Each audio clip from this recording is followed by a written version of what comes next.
Allez, bonsoir tout le monde. Ce soir, on reçoit Bernard Friot. Bernard Friot, donc, si je lis la bio correctement, Bernard Friot est donc professeur émérite à l'université Paris-Nanterre. Il est économiste, sociologue du travail. Ah, j'ai un retour, c'est que le live a démarré. Pardon, je vais couper le son. Je ne sais pas qui a le live d'allumé. Ça doit être Bernard. Bon, c'est pas grave. On va faire avec. Ah non, Donc, mais je peux m'arrêter, moi. Attendez, qu'est-ce qu'il faut que je fasse, moi? Il n'y a pas de souci, il n'y a pas de souci. C'est pas grave. Je vais couper juste votre Voilà, micro. coupe le micro, voilà, c'est tout. Voilà. Je vais couper le micro à Bernard, je vous le rendrai. Voilà. Ah, c'est peut-être moi, non? Chap, Discord. T'as coupé Discord, Chap? Ah non. Ah voilà. La coupe Discord. C'est Kael qui a laissé le live. Bon, allez, on va y arriver. On recommence. Bernard Friot, professeur émérite à l'université de Paris-Nanterre. Il est économiste et sociologue du travail.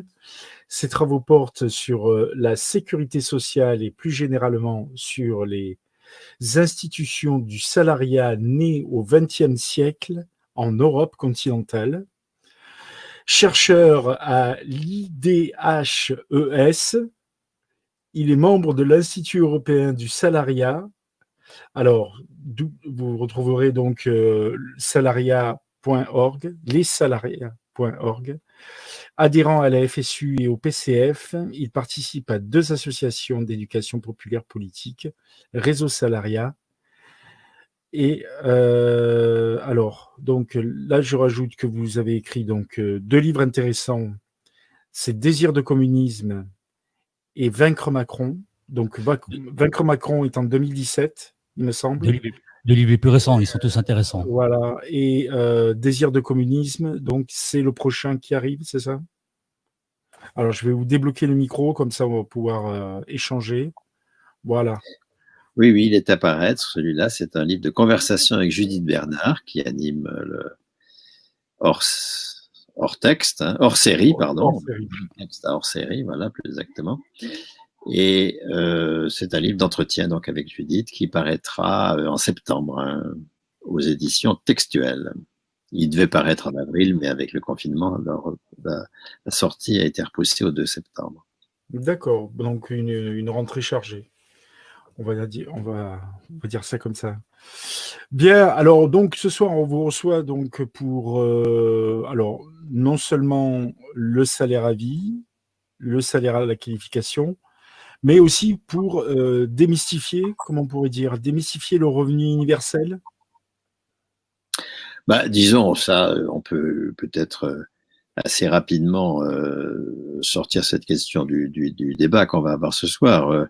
Le confinement a été l'occasion d'une relance de ce projet qui est dans les cartons de la bourgeoisie depuis très longtemps. Alors certains à gauche aussi le préconisent, mais c'est quand même d'abord un projet qui est né aux USA.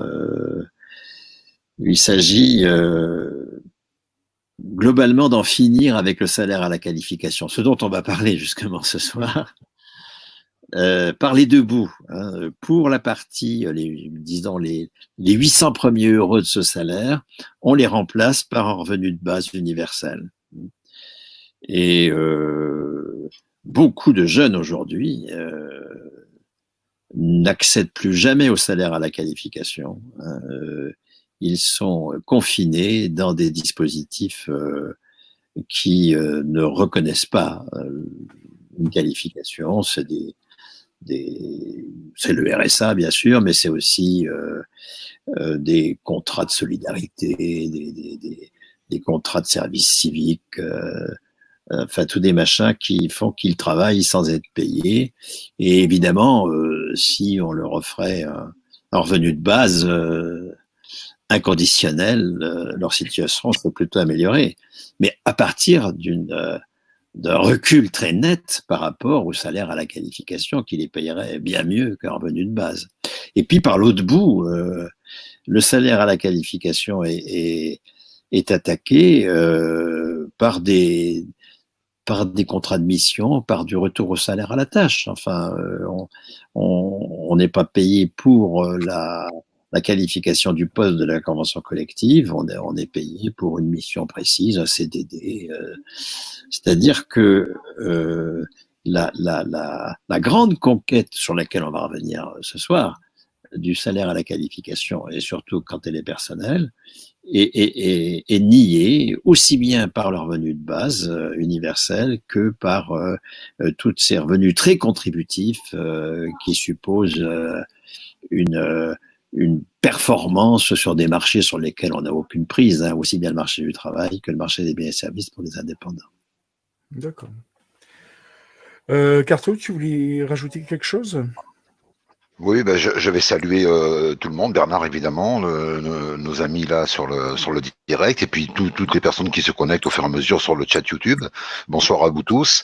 On va le répéter, on va le dire sans arrêt, mais comme c'est la vérité, il n'y a pas de raison d'avoir honte. C'est un grand honneur que nous fait Bernard Friot ce soir par sa présence. Et effectivement, et c'est pas un plaisir qu'on veut masquer, au contraire, hein, on veut le dire. C'est un véritable plaisir. Et juste 2 mots sur le revenu universel. Alors, je vais donner ma propre définition. Elle est fausse, hein, mais c'est pour quand même montrer la différence entre. Mais Bernard développera ensuite le salaire à la qualification personnelle. Le revenu universel pourra très bien, parce qu'en fonction de ce qui sera décidé, être financé par de la dette. C'est une possibilité. Je dis pas que c'est que ça. C'est aussi financé par un petit peu par des prélèvements ou par des cotisations, mais ça pourrait très bien être décidé d'être financé par de la dette. Or, le salaire à la qualification personnelle, c'est vraiment une autre vision économique de la rémunération de chaque personne. Voilà, on détaillera tout ça. Et on voulait pas faire très long sur le revenu universel qui pour nous est un gadget à éliminer. Malgré tout ce qui s'entend, malgré tout ce qui se dit, les gens mélangent les deux. Donc voilà, nous on vous dit, on zappe volontairement le revenu universel parce que c'est un gadget. Voilà. Et puis on parlera ensuite évidemment du revenu à la qualification personnelle qui est hautement bien plus intéressant et un projet bien plus solide que tous ces bricolages. Voilà ce que je voulais dire en entrée de jeu. Tu l'as dit, toi, Chab. Hein,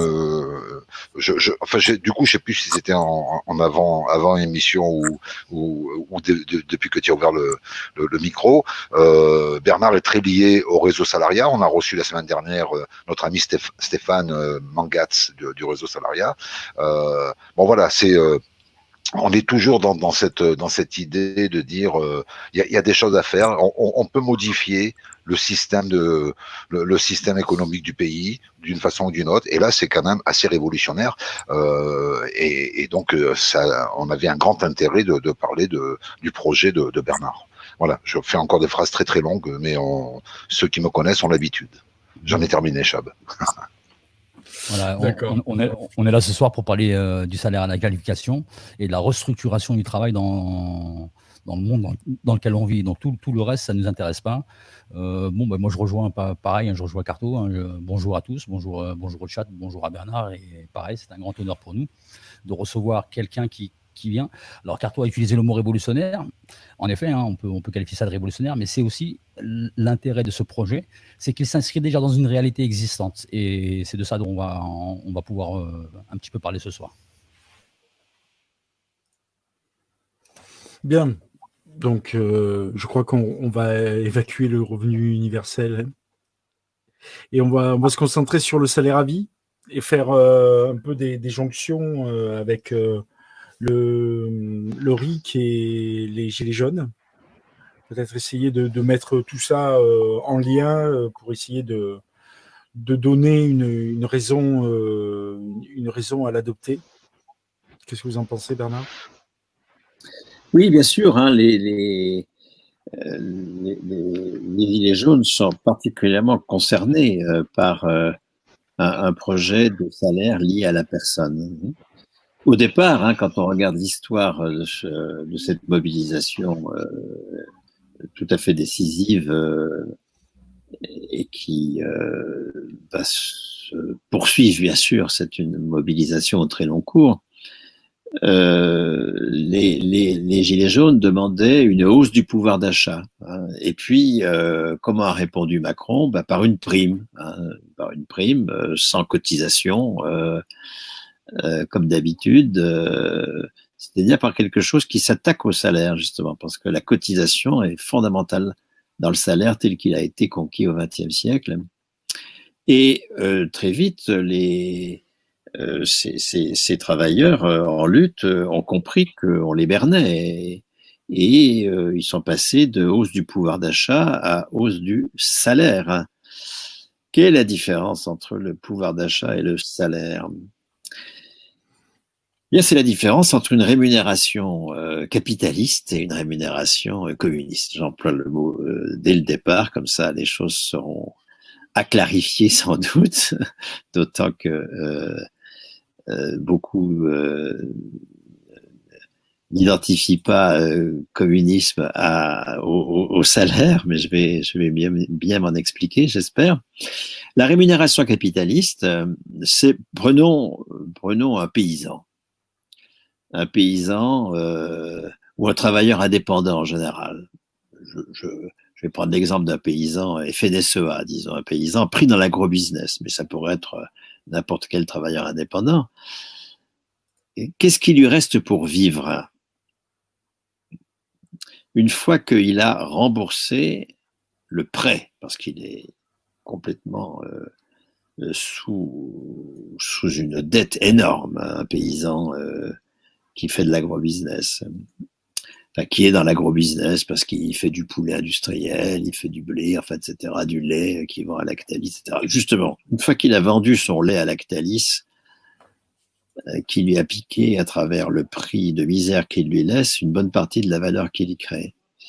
Et puis qu'il a payé ses fournisseurs, parce que s'il fait du lait, il faut qu'il ait des phytosanitaires, il faut qu'il ait... Et bref, Bayer lui a, à travers les prix qu'il lui a imposés, également a récupéré une grosse partie de la valeur qu'il crée. Donc entre le Crédit Agricole, Lactalis et Bayer,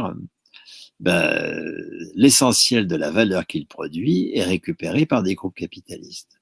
Il est exploité, c'est ça l'exploitation. Hein. C'est lorsque la valeur que l'on produit va non pas à soi comme producteur ou à d'autres producteurs dont on est solidaire par des cotisations et autres, mais va à des capitalistes qui sont des prédateurs totalement parasitaires. Et ce que lui laisse le Crédit Agricole, Lactalis et Bayer, c'est de quoi être encore au boulot demain. C'est-à-dire la reconnaissance des besoins dont il est porteur pour faire du lait, parce que c'est quand il fait du lait qu'il enrichit le Crédit Agricole, Bayer et Lactalis. Et donc il faut qu'il puisse continuer à faire du lait. Donc la rémunération capitaliste, c'est la reconnaissance des besoins dont je suis porteur pour faire telle tâche qui met en valeur du capital. Ça, c'est voilà la définition stricte de la rémunération capitaliste. Les deux mots essentiels, c'est besoin et tâche. C'est du pouvoir d'achat qui reconnaît mes besoins et je ne suis considéré comme travailleur que lorsque je fais la tâche correspondant aux attentes de groupes capitalistes. En dehors de ces moments-là, je suis à poil.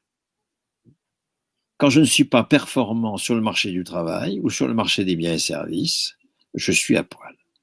Je ne suis reconnu comme travailleur que par intermittence, je dirais, hein, lorsque je mets en valeur du capital dans telle ou telle activité et ça me vaut du pouvoir d'achat. Alors c'est contre cela que le mouvement ouvrier, dont les Gilets jaunes sont partis, font partie avec d'autres. Le mouvement ouvrier s'est construit contre la rémunération capitaliste, précisément, contre le pouvoir d'achat qui reconnaît des besoins dont je suis porteur pour faire telle tâche. Et pour que la bataille pour, la bataille contre, c'est celle-là, la bataille pour, c'est pour que, en permanence, en tant que personne, je sois reconnu comme travailleur. Et donc, en permanence, en tant que personne, j'ai un salaire avec un mot qui va être inventé par la CGT, puisque pendant tout le XXe siècle, c'est la CGT qui est à l'offensive. Disons que depuis les années 70-80, les syndicats sont sur la défensive, mais toutes les grandes offensives des années 1970 sont pour l'essentiel à l'initiative de la CGT. Et ce que la CGT va imposer aux patrons, c'est le salaire à la qualification. La qualification, c'est un attribut du poste de travail. La qualification s'est inventée dans ce qu'on appelle les conventions collectives, qui naissent en 1919, mais sur pression de la CGT. C'est facultatif au départ, c'est-à-dire qu'au départ, seuls les employeurs qui signent la convention sont concernés. Les autres ne sont pas concernés, ils peuvent pratiquer les salaires qu'ils veulent. Et puis, à partir de 1937, avec les mobilisations du Front populaire et avec des avatars divers, parce que ce sera supprimé de 38 à 50, ça revient en 50. À partir de 37, et de 1950 surtout, les conventions collectives sont étendues, c'est-à-dire que les employeurs de la branche concernés, chimie, ou métallurgie, tout ce qu'on veut, sont obligés, qu'ils soient signataires ou pas du texte, d'appliquer le salaire à la qualification. Or, le salaire à la qualification, c'est le contraire du pouvoir d'achat pour faire telle tâche. La qualification, c'est indice 575. Il n'y a pas de tâche là-dedans. C'est OHQ, OQ3, ETAM. Ça ne nous dit rien du tout. Corps A, deuxième échelon. Ça ne nous dit absolument rien sur la tâche. Précisément, si on est payé pour la tâche qu'on fait, vous savez, on n'en fait jamais assez. Ça, c'est la rémunération capitaliste. La rémunération telle que les communistes, pour l'essentiel, dans la CGT, la mettent en place, c'est, au cours du XXe siècle, c'est une abstraction. Ce n'est pas la mesure de mon travail concret, c'est ce que la convention collective estime être la contribution de mon poste à la production de valeur économique. Il faut bien distinguer deux versants du travail. En ce moment, je travaille, nous travaillons, c'est-à-dire que nous sommes en train d'avoir une activité utile, on l'espère. Mais le mot travail, c'est pas simplement le travail concret que Carto ou Chap sont en train de faire pour animer cette émission. Le travail, il a un autre sens qu'on exprime très bien quand on dit, je sais pas, je travaille pas, ou je cherche du travail, je travaille plus. Ça ne veut pas dire qu'on n'est pas en train de faire des choses utiles, qu'on n'est pas en train d'avoir des activités. Ça veut dire que l'activité que l'on fait n'est pas reconnue comme productive. Et donc que nous ne sommes pas reconnus comme producteurs. Et le salaire à la qualification pose le travailleur non pas comme un être de besoin, un mineur économique à qui la bourgeoisie capitaliste jette du pouvoir d'achat comme à des chiens. C'est par la qualification la reconnaissance de la contribution à la production de valeur économique. Le travail, c'est à la fois production de valeur d'usage, comme on dit, par exemple, faire une émission, en ce moment, voilà, c'est du travail concret. Et puis, c'est du travail abstrait, produire de la valeur économique. Est-ce qu'en ce moment, nous produisons de la valeur économique? Ben ça se discute. C'est l'objet de lutte de classe, de savoir qu'est-ce qui a valeur dans ce que nous produisons, qu'est-ce qui contribue au PIB, qu'est-ce qui ne contribue pas. Est-ce que la seconde journée des femmes, c'est production de valeur ou pas, enfin, etc., etc. Tout ça, c'est l'objet d'une lutte de classe permanente. Et le salaire, tel qu'il s'impose au XXe siècle contre le patronat, parce que le patronat déteste le salaire, c'est pour ça qu'il aime beaucoup le revenu de base et tous les revenus contributifs du type contrat de mission, auto-entrepreneur, enfin, etc., etc. Travailleur indépendant, ça il adore. Le salaire à la qualification, tel qu'il se construit au XXe siècle dans les conventions collectives, c'est ce qui abstrait notre droit au salaire de la mesure de l'activité que nous sommes en train de faire. On l'a vu pendant le confinement. Ceux qui sont payés à la mesure de l'activité qu'ils sont en train de faire, ils ont eu 0 pour tous ceux qui étaient en situation de confinement. Les travailleurs indépendants, ils étaient à poil. Pourquoi? Parce qu'ils sont payés pour l'activité qu'ils sont en train de faire. C'est contre cela que le salaire s'est imposé au patron. On n'est pas payé pour l'activité qu'on est en train de faire, on est payé pour la qualification du poste sur lequel on est. Et c'est pour ça que dans le secteur privé, où le salaire, c'est un salaire à la qualification du poste, hein, c'est ce qu'on appelle l'emploi. L'emploi, c'est un poste de travail qui est le support d'une qualification. Eh bien, ils ont été payés par du salaire socialisé, hein, ils ont été payés par du chômage partiel, ils ont été payés à 84% seulement, sauf s'ils étaient au SMIC, là, c'était à 100%.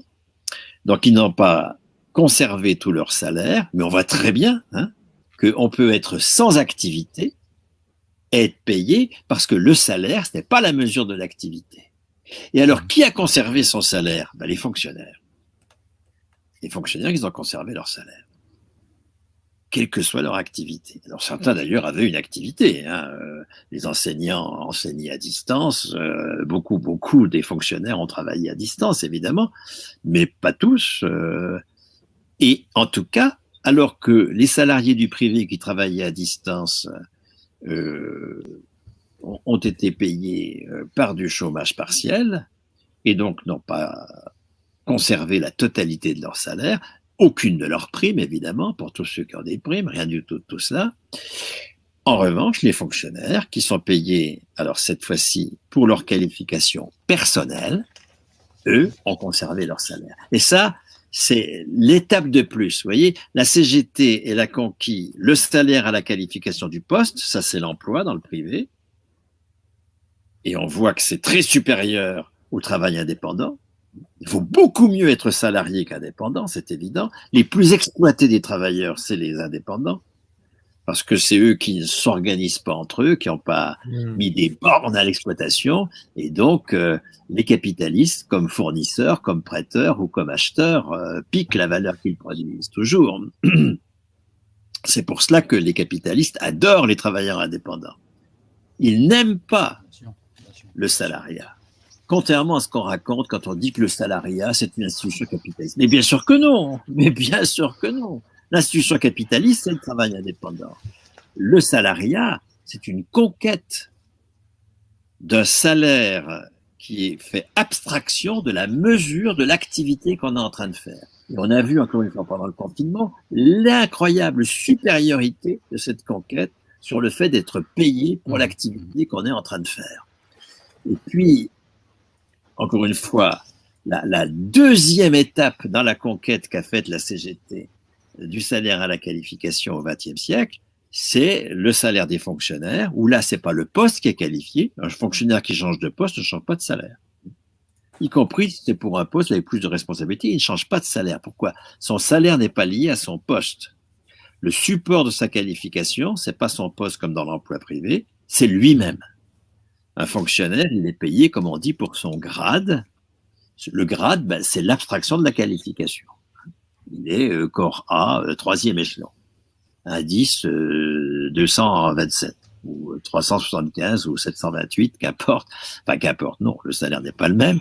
Mais je veux dire, on est toujours dans cette abstraction, et c'est lui qui est titulaire. C'est pour ça qu'il n'y a pas de chômage chez les fonctionnaires. Il n'y a pas de chômage chez les fonctionnaires. Parce que Bernard, c'est la personne même qui est payée. Pardon. Excuse-moi d'interrompre, mais je vais me faire l'avocat du diable. Hein. Ce ne sont pas les propos qui sont les miens, mais ce sont des propos qu'on pourrait entendre. Tous ceux que tu cites qui sont des fonctionnaires, d'un point de vue capitaliste, ne créent pas de valeur économique. Donc... Ah bah. Non, mais je me fais l'avocat du diable, hein, je l'ai dit. Hein. Alors, avant que Bernard réponde, juste pour trop fou, mets-toi sur le privé chat parce qu'il y a des P qui ont été posés. D'accord. Voilà, non, mais c'est tout. Mais bien sûr, ta question est très intéressante. Vas-y, Bernard. Ah, mais bien sûr, hein, dès lors que quelqu'un, encore une fois, n'est travailleur, c'est-à-dire ne produit de la valeur, hein, le mot travail, il a deux sens. Faire un travail concret, comme ce qu'on fait ce soir, mais ça, c'est pas sûr que on produise de la valeur. Et puis, deuxièmement, produire de la valeur, ça c'est ce qu'on appelle le travail sans qualificatif. Quand on dit je cherche du travail, je travaille pas, etc. C'est qu'on produit ou qu'on produit pas ou qu'on cherche à produire de la valeur. Eh bien, ne sont considérés comme produisant de valeur dans le capitalisme que ceux qui mettent en valeur du capital. Les autres, c'est pas des travailleurs. On n'est pas travailleur quand on ne met pas en valeur de capital. Ça, c'est pour ça que j'ai dit que la lutte de classe décide de ce qui est travail, de ce qui n'est pas travail. Et si on laisse faire les capitalistes, seuls ceux qui mettent en valeur du capital travaillent. Donc les fonctionnaires ne travaillent pas, ils dépensent. Hein. Ils vont nous raconter la petite histoire de la dépense publique. Dépense de santé, par exemple. Hein.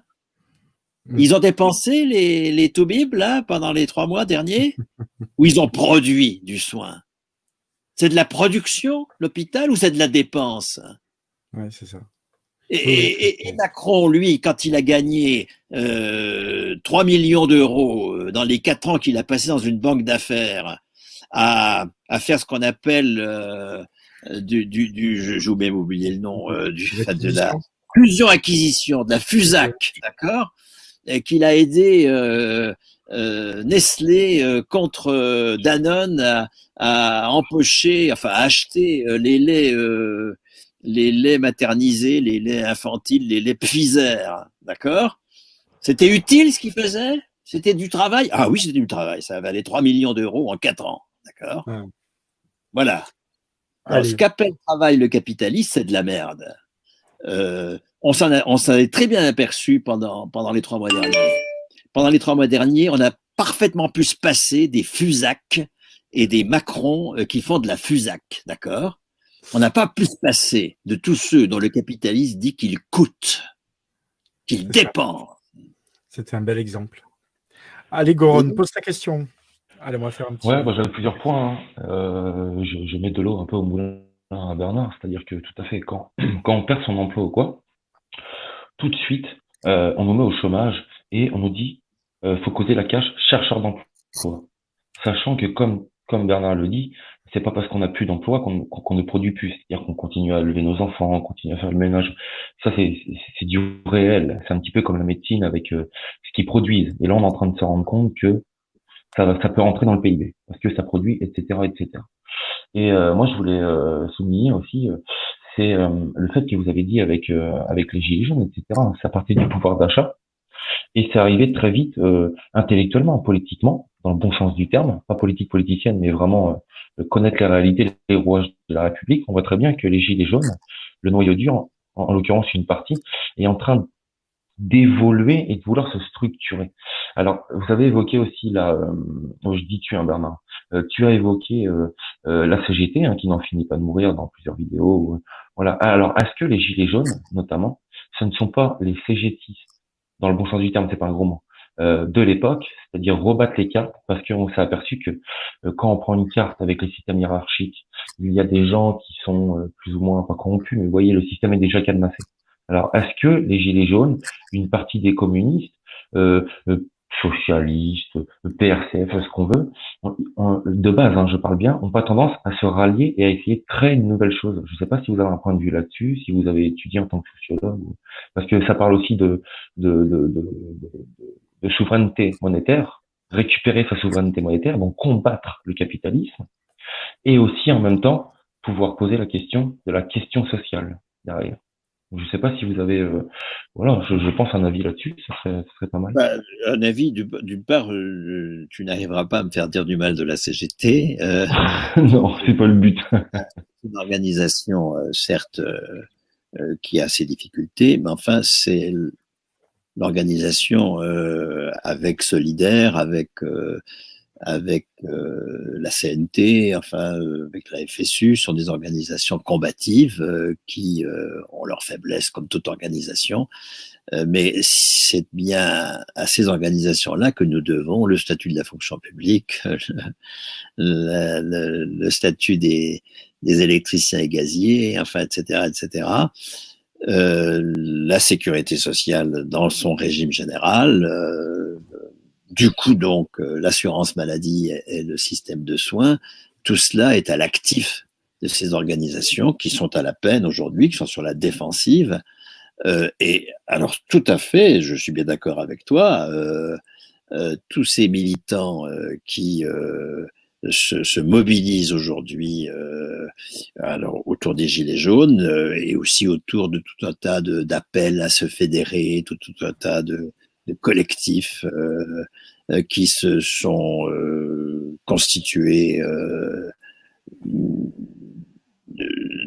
enfin, entre autres pendant le confinement, mais aussi bien avant, sont des forces vives dont je souhaite effectivement qu'ils viennent apporter au syndicalisme de classe, au syndicalisme de transformation sociale, toute leur énergie, toute leur inventivité, l'inventivité de tous les alternatifs aussi. On l'évoquera peut-être parmi l'actualisation du déjà là du salaire à la qualification, de la sécurité sociale, enfin dans son régime général, on pourra parler de comment soutenir tous les alternatifs aujourd'hui, par exemple par une sécurité sociale de l'alimentation ou de l'énergie ou des transports, enfin, etc. Encore une fois, oui, bien sûr, nous avons une réelle dynamique de la mobilisation sociale qui, face à un syndicalisme effectivement sur la défensive, qui est lié aux Gilets jaunes, c'est incontestable. Alors maintenant que les questions monétaires sont au cœur de la sortie du capitalisme, ça, je ne le pense pas. Je pense que c'est la souveraineté sur le travail qui est au cœur de la sortie du capitalisme. C'est pour ça que je suis tellement insistant sur les questions de travail, de statut du travailleur, qui travaille, comment devenir souverain sur le travail, comment en finir avec la souffrance au travail, comment ne travailler que selon notre déontologie, comment nous opposer aux directions des entreprises et des services publics qui veulent nous imposer des travaux avec lesquels nous sommes en désaccord. Tout cela, ça, c'est au cœur de la lutte de classe. D'accord. Carto, tu voulais poser ta question? Tu avais posé un P. Oui, juste quelques... Ouais, c'est pas des questions, c'est c'est quelques éléments de réflexion. Et je veux éclaircir pour ceux qui ont des doutes, qui comprennent pas qu'on puisse avoir autre chose qu'un salaire lié à un travail fourni à un employeur. On va donner deux exemples. Alors, Bernard, tu pourras me reprendre. Les congés payés. Lorsque nous sommes en congés payés, alors c'est peut-être pas des caisses qui financent ça, encore que dans le bâtiment, ils ont des caisses de congés payés. Mais les congés payés, c'est bien du salaire à la qualification. Pendant quelques semaines dans l'année, on ne travaille pas et pourtant on a la rémunération qui correspond à notre qualification. Ça, c'est un exemple. C'est juste pour dire qu'on n'est pas en train d'inventer un truc infaisable. Il y a des choses qui existent. On peut parler des retraites. Les retraites, lorsqu'on est à la retraite, c'est du salaire différé. Toutes les cotisations qui sont faites dans les caisses, c'est du salaire différé. Et donc, on est bien payé alors qu'on n'est plus producteur dans le cadre d'un travail où je pointe à 8 heures et je m'en vais à midi, je reviens à 14 et je m'en vais à 18. Non, quand on est à la retraite, on est bien payé à la qualification. On a une référence en tant que valeur propre, valeur intrinsèque, et on est rémunéré. Donc c'est pas quelque chose d'inimaginable ce dont on parle.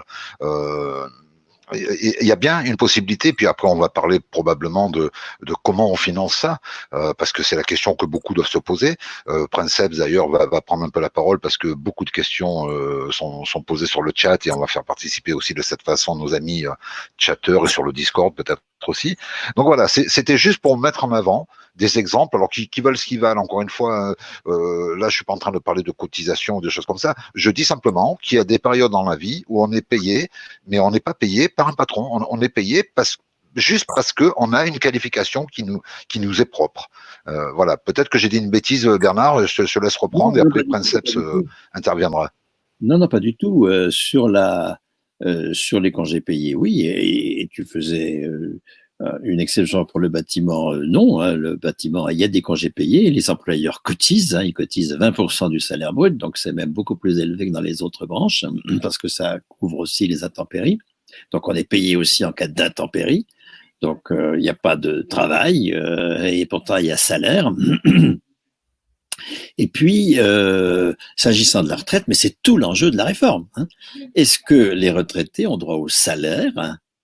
Et là, ça veut dire que la retraite est calculée en fonction d'un salaire de référence. Ou est-ce que les retraités ont droit au différé de leur cotisation? Et là, il n'y a plus de référence du tout au salaire. Hein, c'est la somme des cotisations qui est à l'origine du calcul de la pension, alors que dans le système actuel, les cotisations ne comptent absolument pas dans le calcul de la pension. C'est un salaire de référence, c'est une durée de travail validée. Le régime actuel pose bien les retraités comme des travailleurs qui ont droit au maintien de leur meilleur salaire, même si ça a été complètement dénaturé au cours des 30 dernières années par la réforme qui fait qu'on est passé des 10 meilleurs aux 25 meilleurs. Donc, le meilleur salaire, c'est beaucoup atténué, évidemment. Mais, ou bien alors, est-ce que c'est pas des travailleurs, hein, c'est-à-dire est-ce qu'on retourne à la définition capitaliste, c'est-à-dire c'est des gens qui n'ont pas d'emploi, ils mettent pas en valeur de capital, donc c'est pas des travailleurs, donc ils ont droit à récupérer leurs cotisations. C'est pour ça d'ailleurs que je ne parle jamais de salaire différé, hein, parce que salaire différé, excuse-moi, là je te reprends un tout petit peu sur ce point, de mon point de vue, hein, ça mélange deux choses. Hein. On peut pas différer du salaire. Le salaire, ça, il reconnaît que en ce moment, je suis un travailleur. Le revenu différé de mes cotisations, c'est pas du salaire. Justement, il n'y a plus du tout de mention du salaire. Un retraité n'est plus un salarié. C'est pour cela, encore une fois, que le salaire à la qualification personnelle, dont tu dis très justement que un des exemples, c'est les retraités, hein, mais c'est aussi donc les fonctionnaires, c'est l'objet d'une véritable haine de la part de la classe dirigeante, hein, parce que ça nous libère de l'obligation d'aller nous agenouiller devant un employeur pour dire est-ce que vous voulez bien m'employer, est-ce que vous voulez bien reconnaître, ou comme travailleur indépendant, de nous agenouiller devant un prêteur, un fournisseur ou un client, est-ce que vous voulez bien ponctionner la valeur que je suis en train de produire, puisque c'est en fait que ça se résume, pour qu'au moins j'ai le pouvoir d'achat qui me permette encore demain de faire le boulot que vous exploitez. Donc, le salaire à la qualification personnelle concerne déjà pratiquement le tiers des plus de 18 ans, entre la moitié des retraités qui ont une pension supérieure au SMIC et qui entre 80 et 100% de leur salaire de référence, les fonctionnaires, les salariés à statut, parce qu'il en existe encore du côté de l'EDF ou de France Télécom, etc., de la SNCF, de la RATP, et puis les travailleurs de branche dans lesquels le syndicalisme a pu imposer un droit à carrière, hein, dans la métallurgie ou dans la chimie. Quand vous quittez un poste, vous devez retrouver un poste au moins aussi qualifié que le précédent. Donc c'est le poste qui est qualifié, il y a du chômage possible, c'est pas la personne, on est encore dans l'emploi, on n'est pas encore dans le salaire à la qualification personnelle, c'est le salaire à la qualification du poste, mais indirectement, c'est la personne qui est qualifiée puisqu'on ne peut pas quand on quitte une entreprise de la branche pour aller dans une autre entreprise de la branche, ou quand on change de poste dans la même entreprise de la branche, on ne peut pas aller sur un poste moins qualifié que le précédent. Donc, tout ça, ça fait 17 millions de personnes à peu près sur les 50 millions de plus de 18 ans. Eh bien, l'enjeu, c'est que les 50 millions de plus de 18 ans aient un salaire, c'est-à-dire qu'ils soient reconnus en permanence comme producteurs. Ça ne veut pas dire du tout que leur activité est en permanence de la production. Au contraire, c'est parce que ma personne est en permanence confirmée comme productrice à travers un salaire qui ne peut pas m'être enlevé, un salaire qui est un droit politique, hein, c'est bien de ça qu'il s'agit de généraliser la situation des retraités et des fonctionnaires, que je peux tenir à distance de la valeur des tas d'activités. En ce moment, moi, je suis retraité de la fonction publique, j'ai un salaire, mais ça ne transforme pas toutes mes activités en travail productif. Hein. Au contraire, ça me permet d'avoir des tas d'activités qui ne relèvent pas du travail productif, parce que je n'ai pas besoin d'en permanence prouver que je suis productif pour avoir une ressource, puisque la ressource est liée à ma personne et non pas à mon activité. C'est très important d'un point de vue écologique aussi, tout cela. Hein. D'ailleurs, si c'est l'activité je termine, si c'est l'activité qui est la mesure de mes ressources, de mon droit à ressources, alors on va multiplier les activités, y compris les plus absurdes, les plus inutiles, les plus dangereuses. On a bien vu pendant le confinement qu'on pourrait se passer de tout ça, mais on peut se passer de tout ça tout en conservant son salaire, c'est ça l'enjeu. Allez, on va laisser Princeps poser ses questions et on reviendra peut-être sur le message que vous aviez à faire aux retraités que j'ai vu sur une conférence gesticulée. Vous leur adressez un message en disant donc arrêtez d'aller dans des associations et aider plutôt des entreprises ou des entrepreneurs sans but lucratif. C'était assez particulier ce message.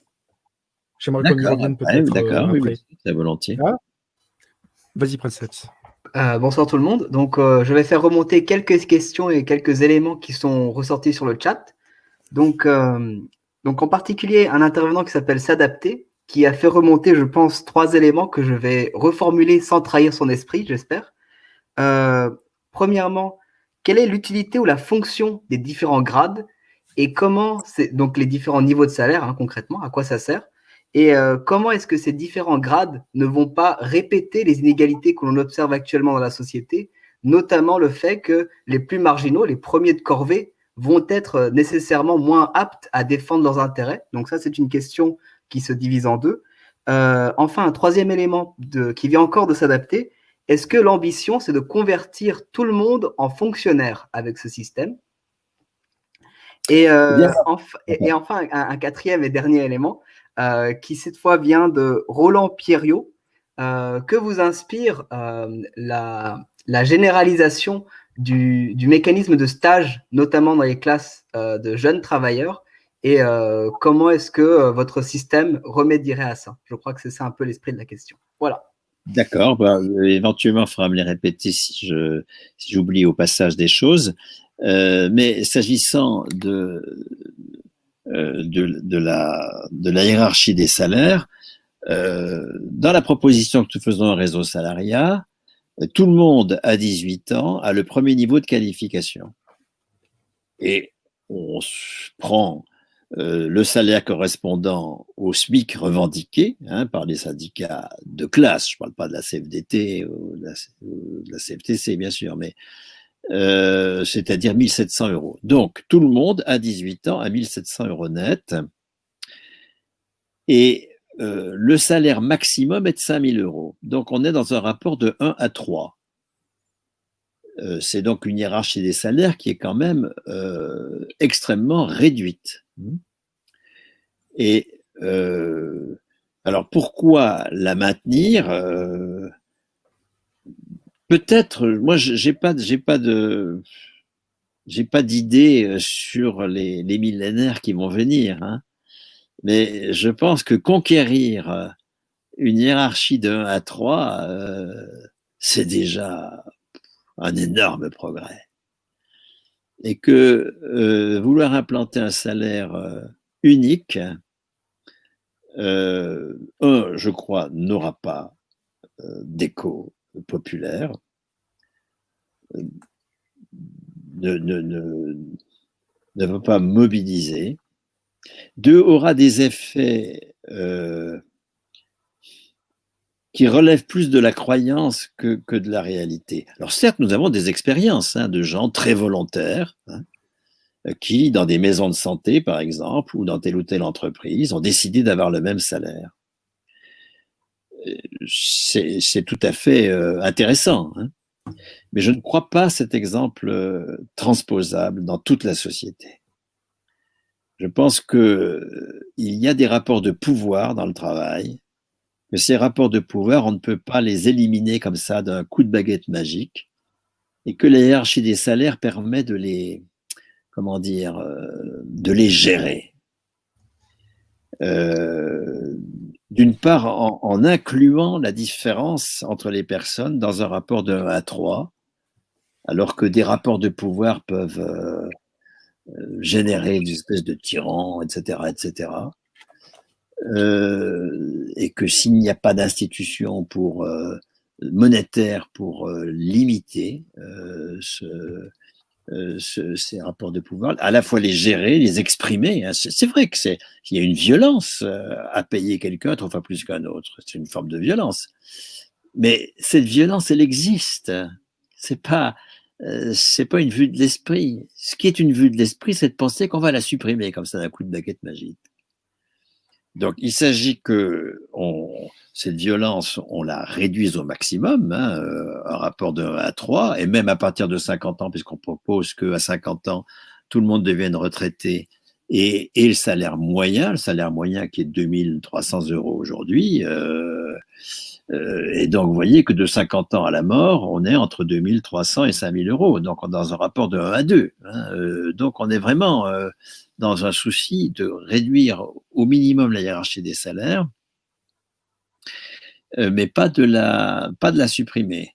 Je rappelle qu'à 18 ans, quel que soit son passé scolaire, quel que soit son handicap, tout le monde a 1700 €. Et tout le monde a les soutiens pour pouvoir monter en qualification, passer des épreuves de qualification dans la limite donc de 5000 € maximum. Ça, c'était l'écho à la première remarque. La seconde remarque, il faudrait me les rappeler si tu veux bien.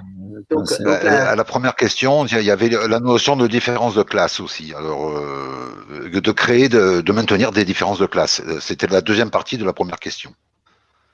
Oui, non, mais encore une fois, je pense, quant à moi, mais là, ça va rentrer dans des considérations philosophiques avec lesquelles, qui vont déborder, je crois, l'objet de ce soir. Hein. Moi, je pense que il n'y a pas de société sans classe. Je pense qu'il y a du tragique dans la société, que c'est être très idéaliste que de penser que l'on puisse créer une société sans classe. Nous n'avons aucun exemple historique de société sans classe, c'est-à-dire sans rapport de pouvoir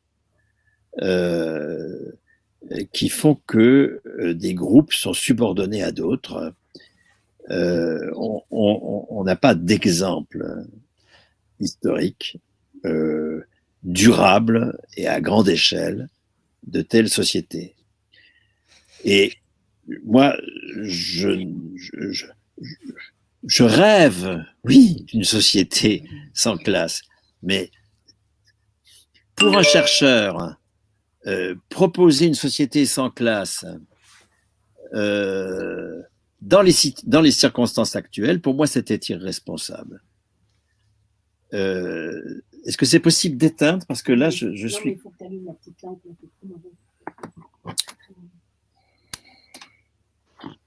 Princeps, tu veux rappeler la deuxième et la troisième question? Carto, je voulais juste un petit. Et donc, je dis que ce qui est important, donc je ne pense pas que la société post-capitaliste soit une société sans classe.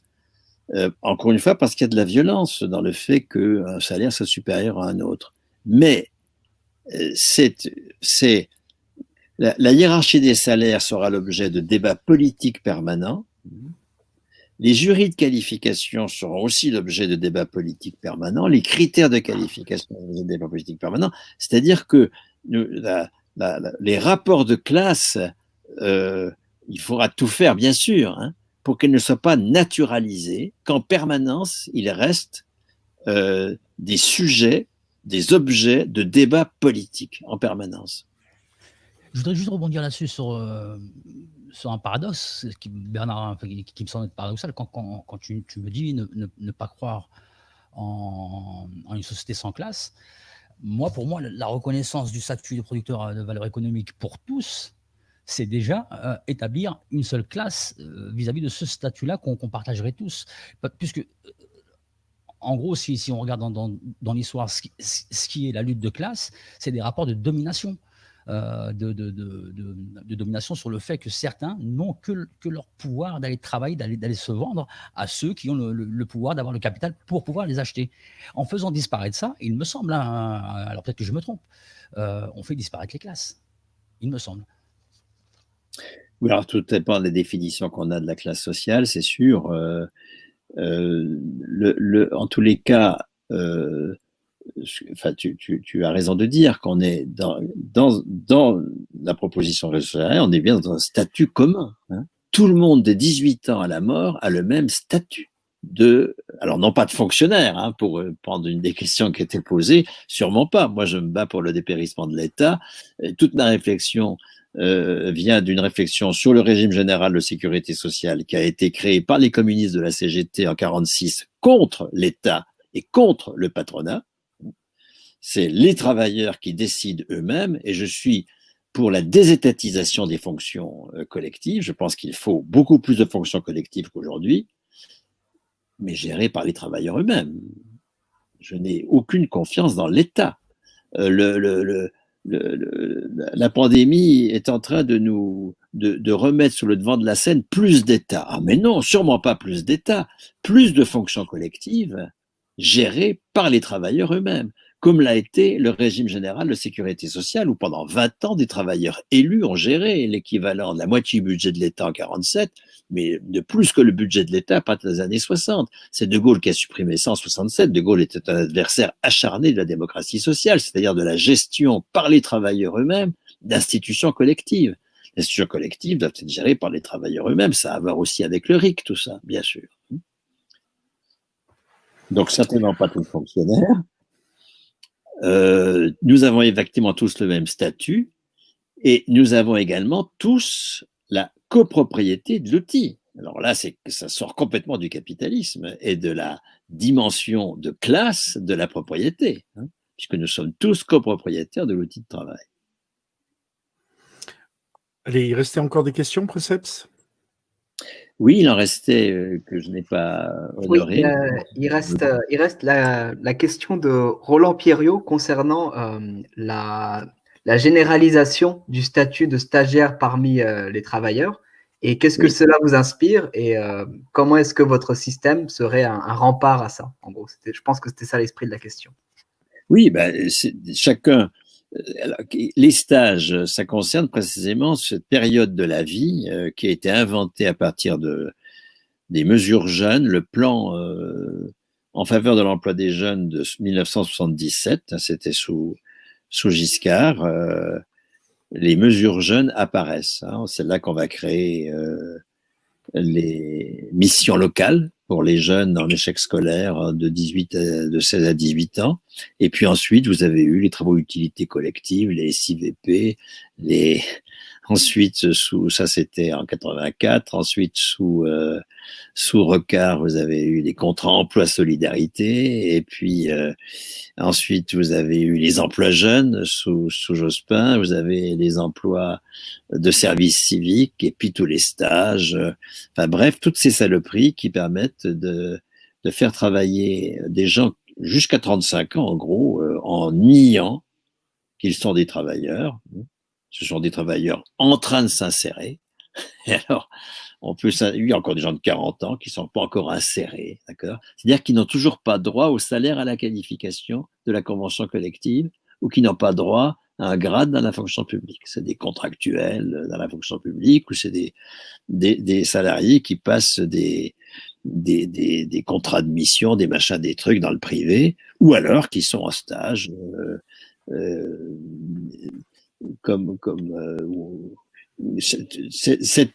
cette situation est une situation proprement capitaliste, hein. C'est-à-dire que,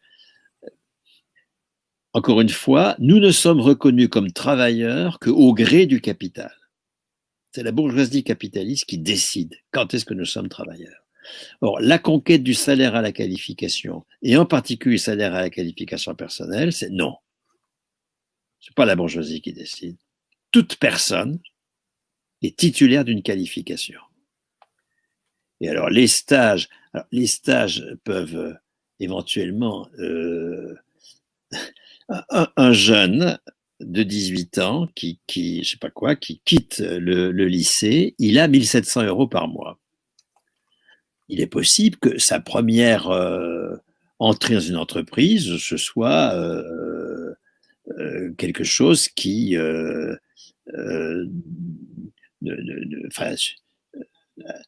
soit lié à une formation dans l'entreprise parce qu'il n'a pas encore toutes les tenants du métier, enfin, etc., etc. Mais c'est pas l'entreprise qui décide de son salaire. Le contrat de travail ne décide pas du salaire, pas du tout. C'est la personne qui est titulaire d'un salaire. Et donc, ça change tout, hein. Bien sûr que l'insertion disparaît complètement comme négation de la qualification des travailleurs et comme encouragement à accepter le RSA et puis des revenus de base, etc., etc., parce que on est nié comme producteur. Moi, j'avais une dernière petite question. J'avais rajouté. J'avais demandé la parole avant, excuse-moi. D'accord, ok. Désolé, y a pas de souci. C'était pas pour moi en plus, c'est pour notre ami Lysandre de Calivision, qui avait un message pour toi, Bernard. C'est quelqu'un qui t'avait interviewé il y a quelques années de ça. Bon, bah voilà, j'avais promis de poser la question, même si elle peut paraître un peu hors sujet sur le moment, parce qu'on n'a pas abordé la propriété lucrative. Alors lui, il te pose la question, comment déterminer l'attribution des logements dans un système sans propriété lucrative, sans que cela ne crée d'injustice horrible comme le système actuel? Est-ce que c'est ça, c'est une des difficultés auxquelles on se heurte en réfléchissant à une sécurité sociale du logement. À Réseau Salariat, nous avons un collectif pour une sécurité sociale du logement, nous en avons un pour une sécurité sociale de l'alimentation, nous en avons un autre pour une sécurité sociale de la culture. Alors, qu'est-ce que c'est que ces sécurités sociales? C'est sur le modèle de la sécurité sociale du soin, qui a été mise en très grande difficulté au cours des 30 dernières années par le gel de la cotisation à l'assurance maladie et toutes les mesures dont on a vu la nocivité lors de la pandémie. La sécurité sociale du soin, telle qu'elle se met en place dans les années 60, c'est d'une part une hausse du taux de cotisation. Le taux de cotisation maladie passe de 8% du salaire brut à 16% du salaire brut entre 1945 et 1979, 18, enfin la fin des années 70. Et cette hausse du taux de cotisation va permettre à l'assurance maladie de subventionner l'investissement hospitalier lorsque, dans les années 60, il suppose l'engagement de sommes absolument énormes pour créer les CHU. On n'imagine pas l'investissement qu'il a fallu faire. Or, ça ne s'est pas fait d'abord par un appel marché des capitaux, d'abord par une soumission à un prêteur capitaliste. Ça s'est fait d'abord par une hausse du taux de cotisation de maladie qui a permis à l'assurance maladie de subventionner une partie importante de l'investissement. Et puis, les personnels ont été libérés de la dette d'investissement. Ils n'ont pas eu à travailler pour payer la dette de l'hôpital, parce qu'il n'y avait pas de dette de l'hôpital précisément.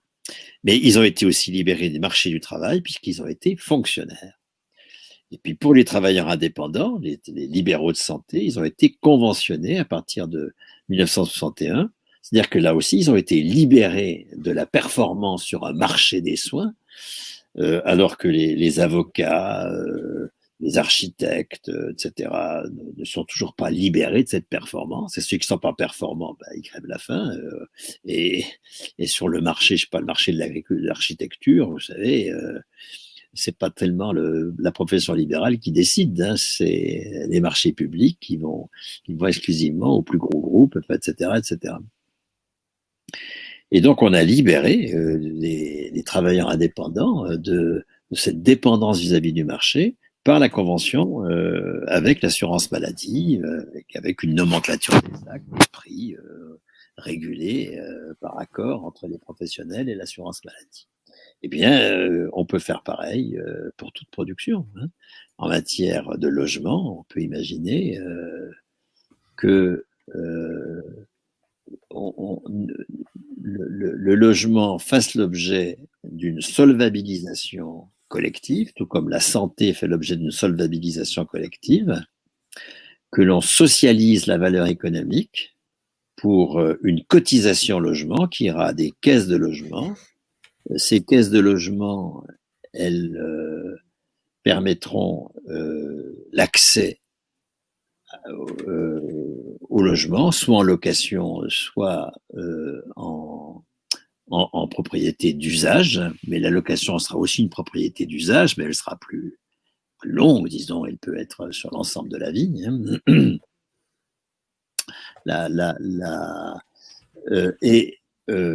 On ne pourra être, soutenu, subventionné en matière de logement par la caisse que si on est dans un logement qui a été produit selon des normes écologiques, pas par un groupe capitaliste, dans des structures d'éco-construction alternative comme il en existe aujourd'hui, qu'on va soutenir grâce à cette sécurité sociale. Alors, c'est vrai que se posent des questions de la justice face au logement. Face à l'alimentation, c'est plus simple dans un certain sens. C'est pour ça que notre réflexion sur la sécurité sociale de l'alimentation est plus avancée. Parce que entre un logement dans une cité dans un endroit peu intéressant du point de vue paysage, enfin, etc., et puis un logement dans un endroit plus ou moins paradisiaque, il y a une inégalité tout à fait considérable. Comment est-ce que cette inégalité sera résolue? Mais ça, j'invite mon interlocuteur à y réfléchir aussi et à rejoindre Réseau Salariat pour y réfléchir. Hein. C'est un travail collectif, justement, que de voir comment dépasser les inégalités extrêmes et que le confinement a révélées, évidemment, hein, en matière de logement. Alors, j'espère que ça a répondu aux questions. On attend peut-être une. Ah, tu en avais une, Chab, sur oui, les retraités. Et sur les retraités, oui, cette fameuse réaction qui m'a surpris. Oh ben moi, j'ai 10 ans de retraite à mon actif. Et je déteste le bénévolat. Hein, le confinement dans le bénévolat. T'as fait ton temps, hein, ça y est, hein, t'as fait ton temps, place aux jeunes, enfin, etc. Et puis t'as déjà donné, t'as assez donné, écoute, repose-toi, pense à toi, etc. Et puis, pour pas t'emmerder ou pour conserver du lien social ou du capital cognitif, comme on dit, pour pas trop vieillir trop vite, sois bénévole, hein, multiplie les activités de bénévolat. Et puis veille à ta santé en faisant du vélo, enfin toutes ces conneries-là, c'est insupportable, c'est insupportable. Je veux pas être confiné pendant 30 ans dans du bénévolat. Je veux pas devenir irresponsable en matière éducative et confiné dans le soutien scolaire, c'est-à-dire dans essayer de porter un cataplasme sur la jambe de bois créé par l'échec de l'école, dont je suis devenu irresponsable puisque je suis invité à, je ne suis plus considéré comme productif, etc., etc. C'est ça l'enjeu de la rémunération des retraités. Est-ce que c'est des travailleurs qui ont droit à du salaire ou est-ce que c'est des anciens travailleurs qui ont droit au différé de leur cotisation? Si c'est des anciens travailleurs, ils vont devenir bénévoles, c'est-à-dire qu'on va les marginaliser. Si c'est des travailleurs, ils restent en responsabilité économique. Un travailleur, c'est pas simplement quelqu'un qui a une activité utile, un travail concret, c'est quelqu'un dont le travail est reconnu comme productif et qui a une responsabilité dans ce travail productif. En tout cas, dans le communisme, c'est précisément la responsabilité des travailleurs sur le travail, la responsabilité collective. Aujourd'hui, dans le capitalisme, on est irresponsable complètement. On est à la fois irresponsable, on ne décide pas de l'investissement, on ne décide pas de la façon de ce qui va être produit, on ne décide pas du lieu où c'est produit. On s'est rendu compte pendant le confinement, enfin pendant la pandémie, combien de pans entiers de notre industrie avaient disparu et combien nous sommes dépendants d'une division internationale du travail absolument absurde et qui par ailleurs génère par la circulation qu'elle introduit, par la folie écologique à laquelle elle mène, génère des pandémies qui vont aller croissantes. Donc, sauf que mon petit aparté là sur la pandémie fait que j'ai oublié ce que j'étais en train de raconter. Parler des retraités, donc. Oui, je parlais des retraités, mais du bénévolat, du bénévolat. Du bénévolat, du fait de te dire, voilà, t'es retraité, t'as assez donné dans ta vie, allez, repose-toi pour les 30 années qui te restent. C'est donc extrêmement important que je reste jusqu'au bout en responsabilité. Le mot responsabilité peut agacer parce que, en permanence, dans le capitalisme, alors que nous sommes irresponsabilités sur l'essentiel, nous sommes en même temps invités à être responsables. Et d'ailleurs, on est puni en permanence en disant mais vous êtes responsable, enfin vous êtes chômeur, qu'est-ce que vous avez fait? Qu'est-ce qui fait que vous êtes chômeur? Vous avez dû faire un truc pour être chômeur. Vous êtes, etc., etc. En permanence, nous sommes à la fois suspectés et irresponsabilisés. Donc je sais que le mot responsable peut agacer. Pourtant, c'est un mot comme le mot qualification. Ce sont des mots décisifs sur lesquels je ne lâcherai pas. Notre humanité repose sur la responsabilité en matière de production. Qu'est-ce qu'on produit? Comment est-ce qu'on produit un monde qui soit habitable? Comment est-ce qu'on négocie avec la nature, avec le vivant, un monde qui soit habitable par la partie des vivants que nous sommes nous? Tout cela, c'est ça la responsabilité qui doit devenir exclusivement la nôtre. Nous ne pouvons pas confier à Bill Gates le soin de lutter contre les pandémies en organisant un immense espionnage par nos téléphones. C'est pas possible tout ça. Nous d'ailleurs, c'est inutile de me téléphoner. Je n'ai pas de téléphone. Je n'ai pas de téléphone parce que je ne veux pas être espionné et je n'aurai encore moins de téléphone maintenant que je sais qu'il y a 1 million de cons qui se sont mis sur l'application Covid. Je ne tiens pas à être dans la liste des correspondants de ces connards. Et donc, je ne veux pas confier à des gens qui se battent pour l'humanité augmentée, à la Jeff Bezos et je ne sais pas quoi, notre avenir commun. Notre avenir commun, c'est nous-mêmes qui en décidons. C'est collectivement que nous en décidons. Et c'est pour cela que nous devons être libérés de la dette par des investissements subventionnés grâce à une socialisation de la valeur dans des caisses d'investissement gérées par les travailleurs. Nous devons être libérés du marché du travail ou du marché des biens et services pour être reconnus comme travailleurs, grâce à un salaire lié à la qualification personnelle. Ce sont ces libérations-là qui sont la condition pour que nous devions souverains sur le travail, propriétaires d'usage de nos outils de travail. C'est cela, et cela jusqu'à la mort. Parce que un des correspondants évoquait l'insertion professionnelle, mais l'insertion professionnelle qui s'est créée de toutes pièces depuis 77, qui fait que de 18 à 35 ans, on n'a toujours pas droit au statut de travailleur. Cette insertion professionnelle, c'est exactement la symétrique de la retraite, où de 60 ans à la mort, on n'a pas droit au statut de travailleur. Ça veut dire quoi, ça? Ou les chômeurs qui n'ont pas droit au statut de travailleur. Il faut en finir. Tout ça, c'est préhistorique. Nous devons tous avoir un statut de travailleur de 18 ans à la mort. Notre salaire ne peut pas baisser, c'est un droit politique. Et le salaire, c'est pas simplement, encore une fois, des sous. C'est pas du pouvoir d'achat. C'est la reconnaissance que nous contribuons à la production de valeur, et nous devons avoir les droits qui rendent cette reconnaissance possible, enfin cette contribution possible, c'est-à-dire être les propriétaires de l'outil, décider dans les entreprises, etc. Et la meilleure façon de conquérir ce droit, c'est, on parle toujours du jour d'après, hein, cette sottise du jour d'après.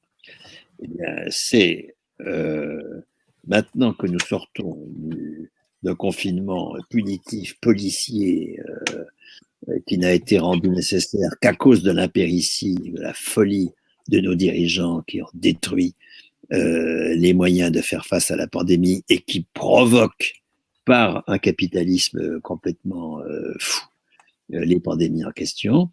Nous allons sortir de cela en ne travaillant plus que selon nos convictions. C'est ça l'enjeu. N'aller au boulot que pour faire ce qui correspond à notre déontologie. Refuser toute procédure dans notre travail qui ne correspond pas à notre déontologie. Le refuser collectivement, bien sûr. C'est ça qui fera que les gilets jaunes et les syndicats vont devenir efficaces. Sur les lieux de travail, ne faire que ce que nous estimons juste et rien d'autre. Le refuser. Engager un combat acharné contre les directions. Les directions des services publics, les directions des entreprises sont absolument serviles, elles sont au service du capital. Eh bien, nous allons nous affronter à eux. C'est pour cela que la retraite, si nous nous battons dans un esprit communiste, ça peut être qu'à 50 ans, alors oui, j'ai compris que moi, vous avez compris que je suis pour la retraite à 18 ans, d'accord, c'est-à-dire l'attribution du salaire à la personne dès 18 ans. Mais déjà, commençons par à 50 ans, enfin, profitons de la bataille sur les retraites, plus exactement. S'il y a une bataille sur le salaire étudiant, ben, on mènera la bataille pour qu'à 18 ans, tout le monde ait un salaire. La bataille sur les retraites, c'est à 50 ans, parce que c'est à 50 ans que le rapport au marché du travail est totalement scabreux. Donc, à 50 ans, tout le monde devient titulaire de son salaire, mais avec une responsabilité. Un salaire qui est porté au salaire moyen. Donc, tous ceux qui ont un salaire inférieur à 2 300 € par mois, il est porté automatiquement à 2 300 €. Ceux qui ont un salaire supérieur à 5 000, il est ramené à 5 000, et on entre dans une logique de 1 à 2. Et cette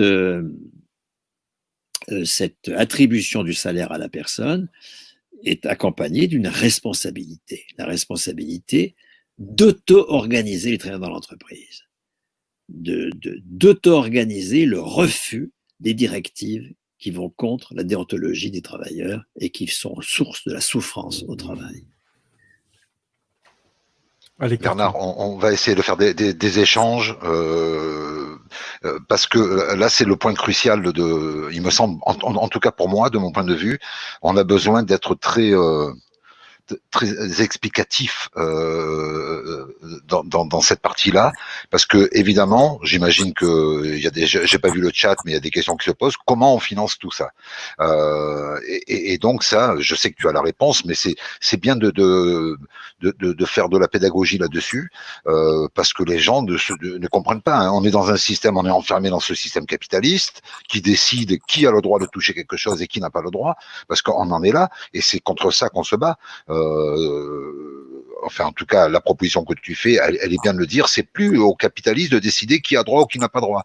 Puisqu'on est producteur, alors on a droit. Voilà, le fait même d'être producteur dès l'âge de 18 ans, alors on a droit à un salaire. Mais la question que les gens doivent se poser, j'imagine, et qu'on doit te poser souvent, mais comment on finance ça? Peut-être en faisant, mais enfin je vais pas te donner de pistes, hein, peut-être qu'en expliquant, faire un parallèle avec le régime général de la sécurité sociale. Je te laisse développer ça. Actuellement, je regardais les chiffres de la comptabilité nationale de 2019 récemment. Actuellement, le revenu disponible brut des ménages, c'est-à-dire ce dont nous disposons, une fois que les cotisations et les impôts sont payés, ce que nous disposons comme revenu direct, salaire direct, bénéfices, travailleurs indépendants, et puis prestations sociales, c'est 1470 milliards, je crois. 1470 milliards, ça c'est la somme de tous les revenus actuels, dont les revenus disponibles. J'oublie aussi dans les revenus disponibles également les revenus de la propriété. D'accord. C'est l'addition de tous ces revenus-là. 1470 milliards. Ben, ces revenus-là, surtout si on supprime la propriété lucrative, ils vont être partagés de manière infiniment plus égalitaire, de 18 ans à la mort, par un salaire entre 1700 et 5000 euros. Et si on divise, il y a 50 millions de personnes qui résident en France, c'est un droit du sol bien sûr, et le droit au salaire, donc y compris pour les migrants bien sûr. Donc nous avons 50 millions de plus de 18 ans qui résident en France. Eh bien, si tu divises 1470 milliards par 50 millions, tu obtiens un peu plus de 29 000 euros par an et par personne comme revenu disponible, revenu que l'on peut dépenser. C'est 29 000 euros. Ça représente un peu plus de 2400, ça représente presque 2500 euros par mois. C'est-à-dire que nous sommes en capacité, mais totale, de distribuer un salaire moyen de 2500 euros par mois à tous les plus de 18 ans résidant sur le territoire. Et dans une fourchette préconisée, et là, tout ça est à débattre, c'est débattu par la première intervention, qui s'interrogeait sur la légitimité de cette fourchette, donc tout ça, c'est un débat, entre 1700 et 5000 euros. Nous pouvons, sans aucun problème, distribuer 2500 euros par personne et par mois dans ce pays. Comment on le finance? Ça suppose que ce ne soient pas les entreprises qui payent leurs salariés, parce qu'une entreprise ne peut pas payer à vie un salarié. C'est pas possible. L'entreprise, elle a une vie limitée, un horizon limité, etc. Il faut donc que les valeurs ajoutées des entreprises soient socialisées dans des caisses de salaire, et c'est la caisse de salaire qui payera le salarié. Et c'est très important, parce que ça veut dire que le salarié ne dépendra pas de l'entreprise dans laquelle il travaille. C'est fondamental, ça. Une des échecs de l'URSS, c'est que l'entreprise était une espèce d'entreprise-providence qui payait les salariés. Du coup, les salariés dépendaient de l'entreprise. Non, il faut que les salariés soient totalement autonomes vis-à-vis de l'entreprise. En revanche, en responsabilité d'y décider. Et d'autant plus en responsabilité d'y décider qu'on ne peut pas les soumettre au chantage en disant « Ah ben oui, mais attends, si tu ne prends pas la bonne décision, si tu ne te rallies pas à ce que les chefs ont dit, je ne sais pas quoi, tu n'auras pas de salaire. » Non, pas du tout. Le salaire n'est pas du tout lié à ma vie dans l'entreprise. Il est lié à ma qualification. Et c'est la condition pour que j'exerce en toute souveraineté ma responsabilité dans l'entreprise. Parce qu'elle ne peut exercer sur moi aucun chantage. D'accord. Et puis sans oublier l'évasion fiscale. La dette, si on dit la dette, donc il y a de quoi financer, hein, je pense, dans ce pays. Je pense qu'on n'a jamais été aussi riche qu'aujourd'hui. Donc la crise n'est pas pour tout le monde. Et je pense que le financement il se trouve, et notamment il me semble que vous avez évoqué ça aussi. C'est une monnaie unique est une belle connerie. C'est-à-dire qu'il faut au moins deux monnaies. Vous avez dit que c'était, je sais plus, la Suède et l'Angleterre qui avaient gardé sa monnaie en même temps. Donc je pense que ça aussi, serait très important. Je sais pas si au niveau des circuits courts ou créer voilà, un système parallèle qu'on puisse peser Ouais, sur, mettons, après la permaculture, l'autonomie alimentaire, je pense. Je sais pas ce que vous en pensez, Bernard. ça, c'est deux choses différentes, hein. Alors, il y a d'une part le fait que moi, j'ai voté contre Maastricht, j'ai voté contre la monnaie commune. Je suis absolument contre la monnaie unique, je veux dire. J'ai absolument refusé l'euro comme monnaie unique et comme perte de souveraineté en matière de création monétaire. Oui, je pense qu'il faut deux monnaies, une monnaie nationale émise par une banque centrale nationale et puis une monnaie commune dans un espace économiquement et politiquement significatif. C'est vrai que d'un point de vue aussi bien politique, d'histoire commune que d'espace économique, l'Europe, ça a du sens. Les trois quarts de nos exportations et importations se font à l'intérieur de l'Union européenne, mais il faut évidemment que chaque membre de l'Union européenne conserve une souveraineté monétaire et que donc il y ait en permanence deux monnaies. Alors, ça ne veut pas dire qu'on va sortir du capitalisme, hein, parce qu'il y a deux monnaies en Suède, deux monnaies en, je sais pas quoi, moi, au Royaume-Uni, enfin, quand le Royaume-Uni est sorti de l'Union européenne, ça ne veut pas dire que c'est pas des pays capitalistes, hein, mais au moins qu'on ne perde pas cet outil de la souveraineté de création monétaire. Alors maintenant, autre chose, c'est les monnaies locales.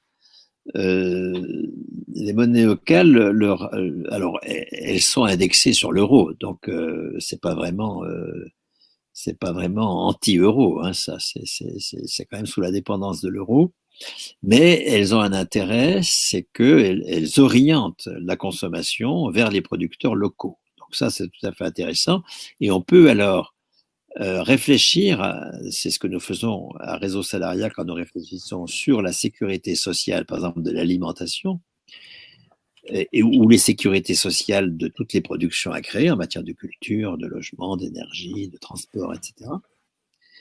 C'est que nous avons besoin d'une hausse massive des salaires. C'est clair que il ne devrait pas y avoir de salaire inférieur à 1 700 euros. Or, 1 700 euros, c'est le salaire médian aujourd'hui. C'est-à-dire que la moitié des travailleurs gagnent moins de 1 700 euros. La moitié. Le salaire moyen, c'est 2 300 euros, mais il est porté vers le haut, il dépasse le salaire médian à cause des très hauts salaires qui font augmenter la moyenne. Mais le salaire médian, celui qui partage par moitié la population des travailleurs, c'est 1 700 euros. Eh bien, or, nous nous battons pour qu'il n'y ait pas de salaire inférieur à 1 700 euros. Donc, il faut une hausse massive des salaires. Et cette hausse massive pourrait, c'est ça notre proposition, ne pas avoir la forme d'un compte en banque. Ça pourrait être exactement comme pour le soin, une inscription sur la carte vitale, un droit de consommer inscrite sur la carte vitale. Donc la hausse de salaire, mettons un salaire qui est aujourd'hui de 1 200 euros par mois, il serait porté à 1 700 euros, ça de toute façon, parce qu'il n'y aurait pas de salaire inférieur à 1 700 euros, mais ces 500 euros supplémentaires ne seraient pas sous forme de compte en banque, ils n'iraient pas sur un compte en banque, ils alimenteraient la carte vitale. Et la carte vitale, qui serait donc dotée de 500 euros par mois pour cette personne-là dont je viens de parler, serait dépensable auprès de professionnels conventionnés. Un petit peu comme la monnaie locale n'est dépensable qu'auprès des producteurs locaux.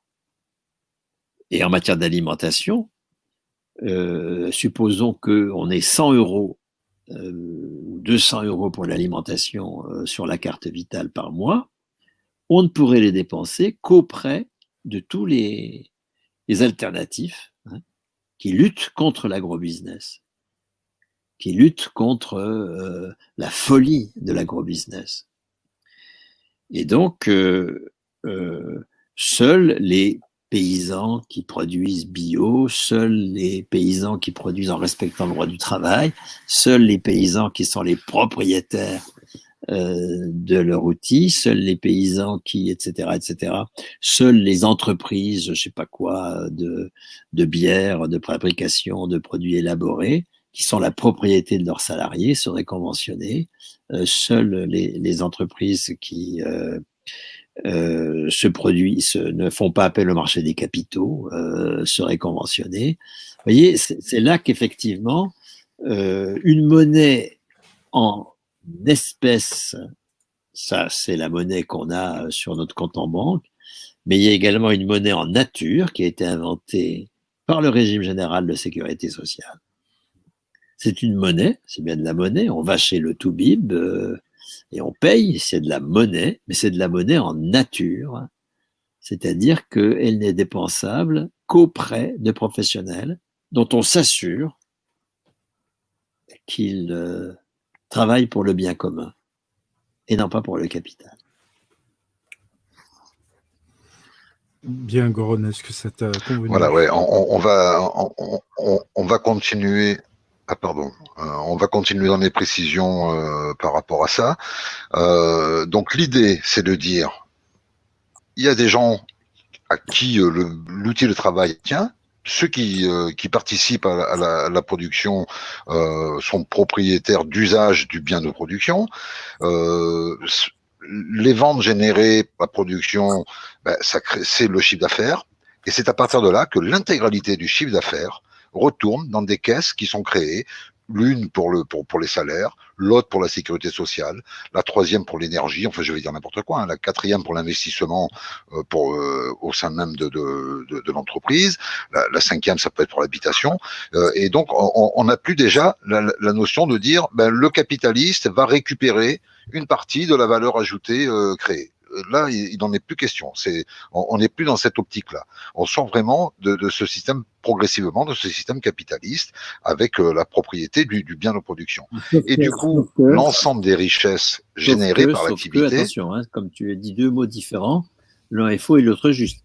Quand tu as dit c'est le chiffre d'affaires, c'est pas le chiffre d'affaires qui va être réparti entre les différentes caisses, c'est la valeur ajoutée, d'accord, c'est-à-dire l'ensemble de la richesse nouvelle. Mais pardon. C'est le chiffre d'affaires, moins les consommations intermédiaires. C'est-à-dire moins les matières premières. C'est ça, exact. C'est pour ça que j'ai fini ma phrase avec valeur ajoutée plutôt que le chiffre d'affaires. Tu as bien fait de me reprendre. Et donc, voilà, le principe, le grand principe est là. C'est qu'on alimente des caisses, alors qui sont gérées, tout ça est à voir aussi, la façon de l'organiser, la gestion de ces caisses, qui décide de quoi.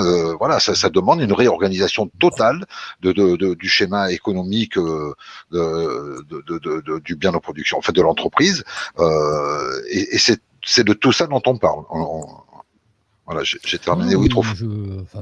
Il est clair que le projet c'est dommage parce qu'il ne nous reste plus beaucoup de temps, mais parce qu'il y a quelque chose dont tu parles souvent, Bernard, c'est le déjà là. Parce que bien sûr qu'il y a une. Alors moi, je ne vais pas le dire comme Carto. Il y a à améliorer ce qui existe déjà. Plutôt que de réinventer tout un système, il y a déjà un système qui nous permet de nous soigner avec une carte vitale. Quand on va chez le médecin, c'est ce que nous expliquait Bernard, on ne paye pas. Et puis, les différentes caisses se chargent de nous. Bon, parce qu'on parle de gratuité, mais il n'y a jamais véritablement de gratuité. Bon, voilà. Je suis un petit peu frustré parce qu'on arrive sur la fin. Et moi, j'ai encore un tas de questions à te poser. Notamment sur le déjà là, sur l'importance de la cotisation, au lieu de réclamer des primes de travail, plutôt réclamer un peu plus de cotisation, et ainsi de suite. Oui, j'ai beaucoup de questions à poser là-dessus. Mais est-ce que tu peux nous dire 2-3 mots sur le déjà là et sur le fait que il y a aussi cette façon, comment dire, on va dire que le délitement des forces ouvrières, que ce soit les syndicats ou les partis, a été d'arrêter de réclamer de nouvelles réformes. Quand j'utilise réforme, c'est au bon sens dans ma vie, dans la bonne vision. Donc ils ont arrêté de réclamer d'autres conquis, mais ils ont essayé de conserver ce qui était en train déjà de se déconstruire depuis 47-48.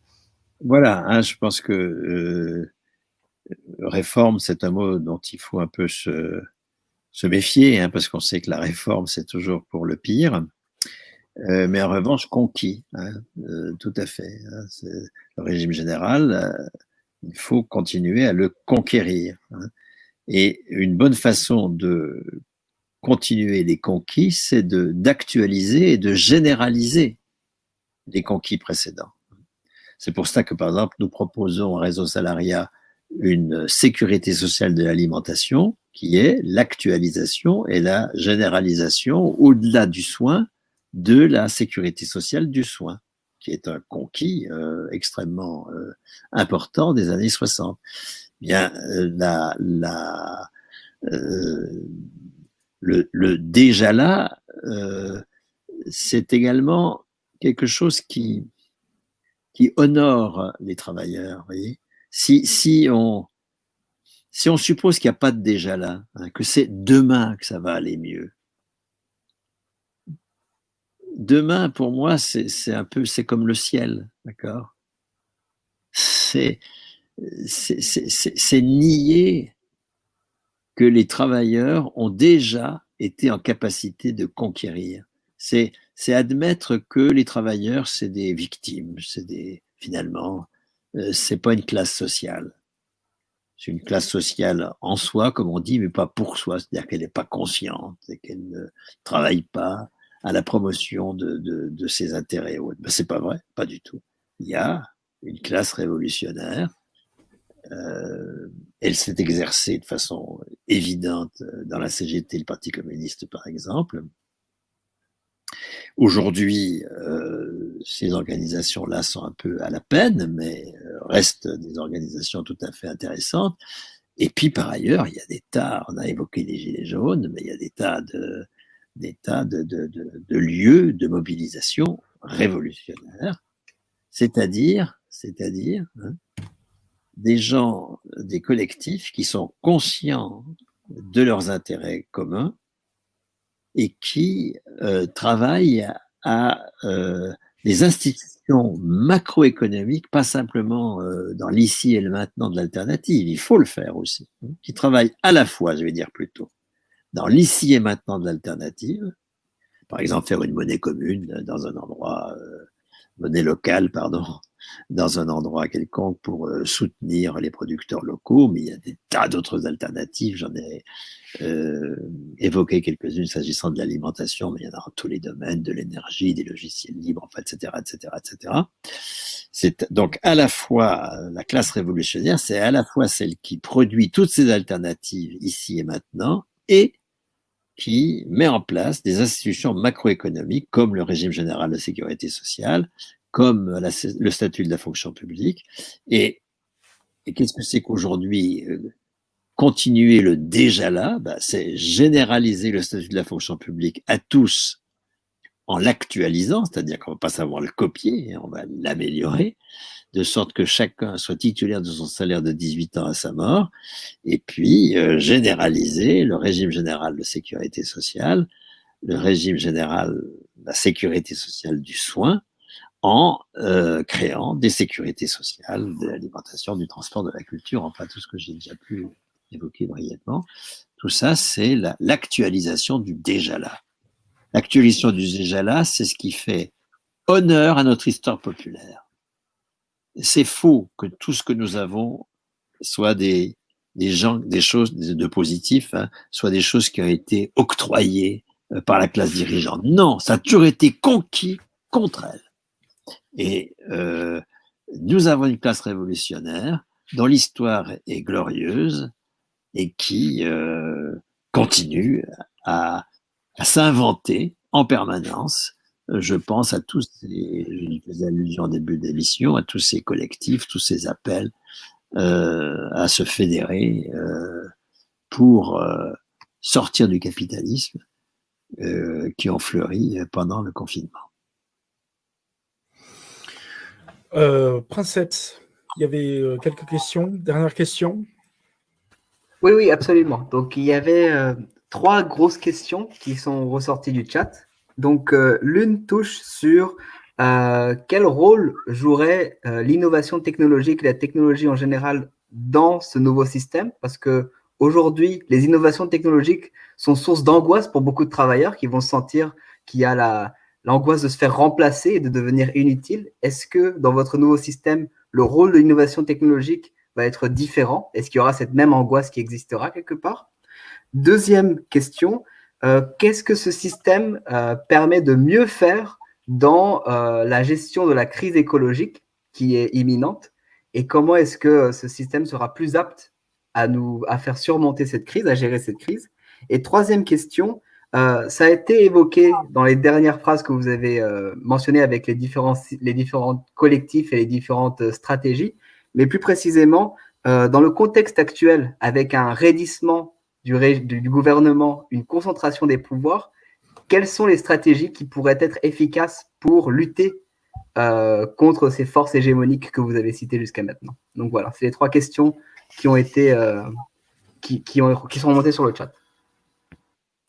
Très bien, c'est tout à fait excellent d'ailleurs. Donc, s'agissant de l'innovation technologique, hein, Marx, lire Marx est décisif de ce point de vue-là. Marx montre comment, dans le capitalisme, les gains de productivité se font par l'élimination relative du travail vivant au bénéfice du travail mort dans les machines. Et le mort l'emporte sur le vif, dit-il. C'est-à-dire contradictoire parce que le profit ne vient que du travail vivant. Mais de fait, c'est un constat. Hein, les innovations technologiques sont tout le temps tournées contre les travailleurs pour les éliminer ou pour les embrigader. Prenez par exemple combien les logiciels dans les entreprises servent à corseter le travail des travailleurs. Prenez, je sais pas quoi, un agent de guichet dans une banque ou à la SNCF, il ne peut rien faire, rien. Il n'a aucune initiative possible, il est complètement corseté par le logiciel.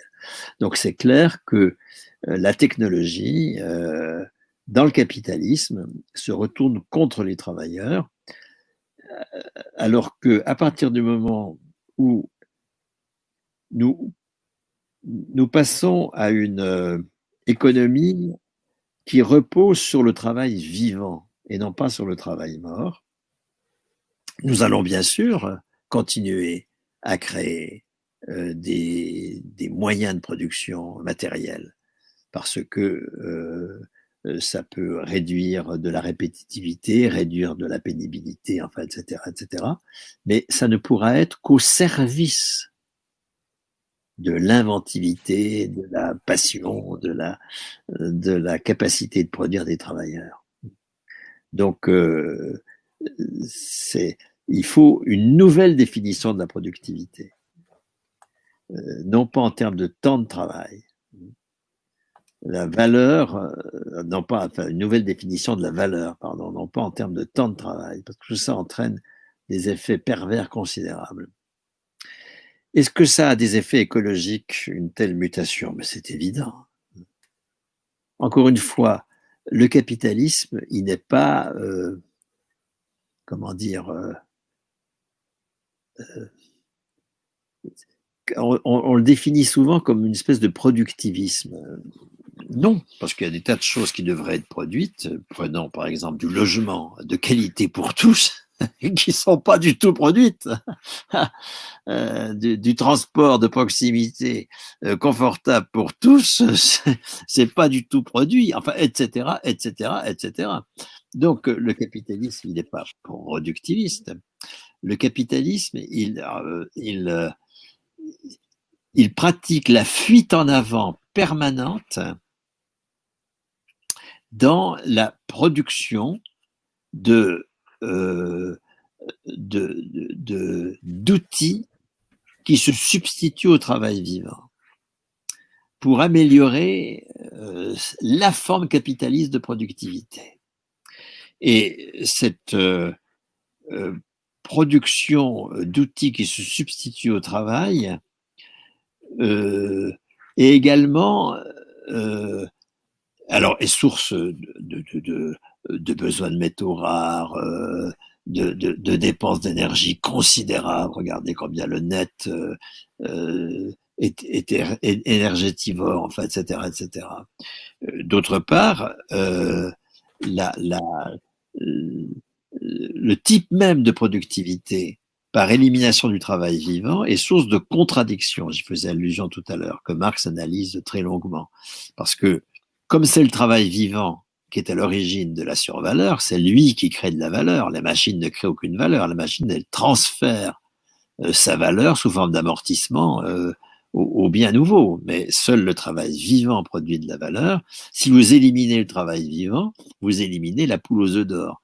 Et donc, le capitalisme est obligé en permanence, c'est pas une question de bonne ou mauvaise volonté des capitalistes, il est obligé en permanence de multiplier les lieux de production pour pouvoir mobiliser du travail vivant à son service, dans une indifférence complète à ce qui est produit. Il s'en fout. En ce sens-là, on peut parler de productivisme. Si par productivisme, on entend une production dans l'indifférence à ce qui est produit, à l'utilité sociale de ce qui est produit. Et cette indifférence à l'utilité sociale de ce qui est produit, évidemment, est source de désastres écologiques et aujourd'hui de désastres sanitaires. Donc, à partir du moment où nous changeons les règles de la productivité, où nous changeons les règles de la valeur, encore une fois, le communisme, c'est pas simplement le fait que les travailleurs deviennent les responsables, c'est que les critères de l'activité changent.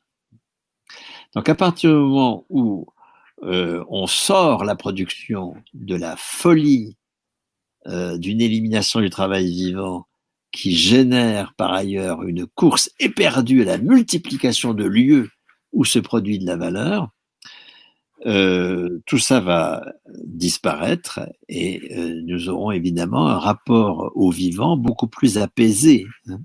Alors je ne dis pas qu'on va devenir vertueux, tout ça est très n'est pas acquis d'avance, bien sûr. Et puis la troisième question, rappelez-la moi pour que... Donc la troisième question, c'était à la lumière du, on va dire, raidissement du pouvoir actuel. Ah oui, sur la stratégie. Exactement. Quelles sont les stratégies de lutte à la lumière des changements, de l'évolution de ce qu'on observe dans le gouvernement et dans le pouvoir? Le raidissement, c'est le fait à la fois de l'État. Alors on le voit avec l'usage absolument fasciste de la police. Je dis toujours, et je le répète avec une forme de solennité, la République en marche et le Rassemblement national, ce sont des frères jumeaux. On prétend que ce sont des adversaires, mais pas du tout. Ce sont des adversaires pour le pouvoir, mais la façon dont ils l'exercent est exactement la même. Même culte du chef, même haine de tous les conquis des travailleurs, même usage fasciste de la police. Et donc, ce raidissement est un raidissement de l'État, si bien qu'en aucun cas attendre de l'État des solutions, pour moi, n'est une option stratégique. Et puis, il y a un raidissement des actionnaires, il y a un raidissement de la bourgeoisie capitaliste, qui n'a plus rien à négocier, rien du tout. Pourquoi? Parce que vous avez des travaux de, je sais pas quoi, de Benoît Boritz qui montrent très bien tout cela, par exemple, dans Au-delà de la propriété, ou dans ses travaux sur les coopératives, ou dans les vidéos qu'il diffuse sur économie.org, la pub pour Réseau Salariat, mais pas que, comme vous le voyez. La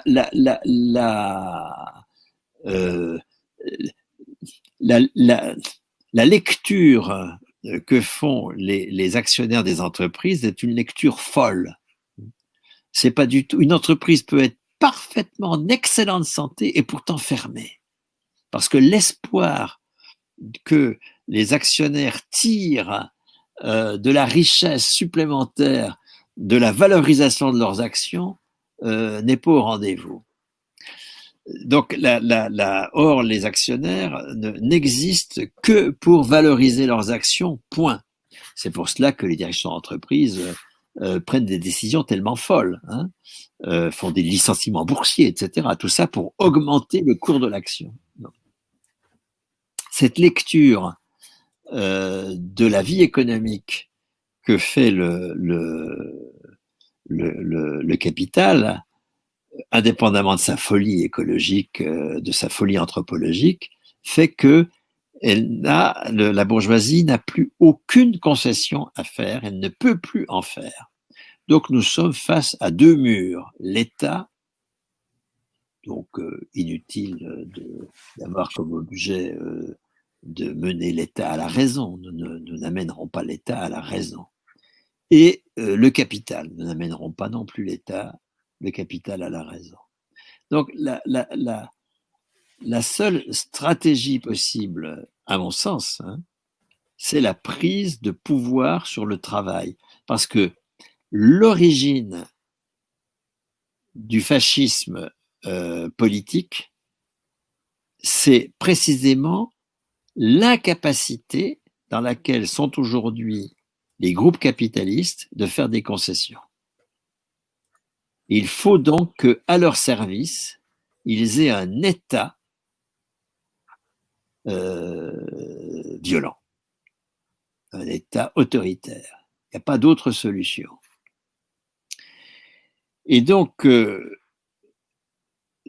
sortir de cette situation suppose que nous nous passions des capitalistes pour produire. Tant que les capitalistes tiennent la société en otage parce que c'est eux qui décident de la production, ils tiennent aussi en otage l'État et penser qu'on pourrait changer les choses, je ne sais pas quoi, par une victoire électorale au présidentiel est totalement absurde. Nous ne pourrons changer les choses qu'en nous attaquant à la source du pouvoir de la classe dirigeante. Or, la source du pouvoir de la classe dirigeante, c'est la valeur qu'elle extorque sur notre travail.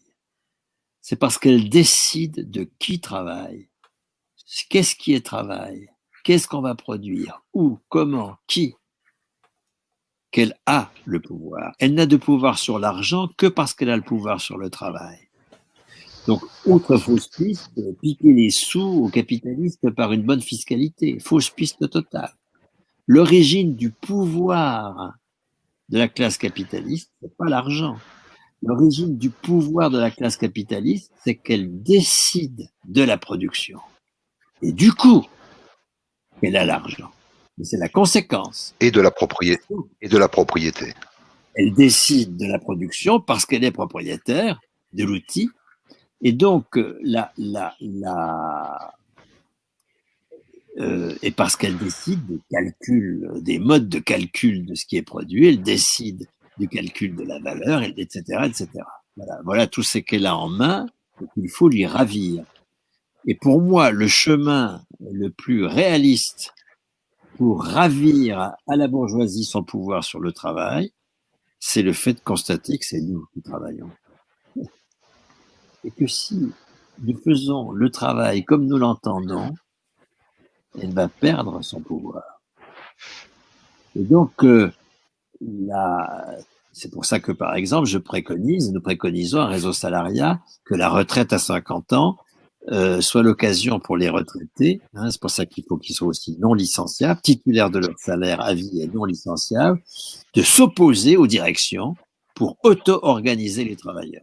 Par exemple, dans une chambre d'agriculture, pour reprendre l'agriculture, dont j'ai déjà parlé, les nouveaux retraités seront chargés d'organiser les tours auprès des agriculteurs, les passages auprès des agriculteurs que font les champs d'agriculture, non pas pour leur dire « Ah ben tiens, vous n'avez pas mis le 60e coup de vaporisateur de saloperie de Bayer sur vos arbres. Attention, il faut le faire, là, c'est le moment.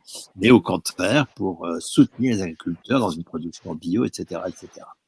C'est-à-dire que les travailleurs doivent s'auto-organiser contre les directions.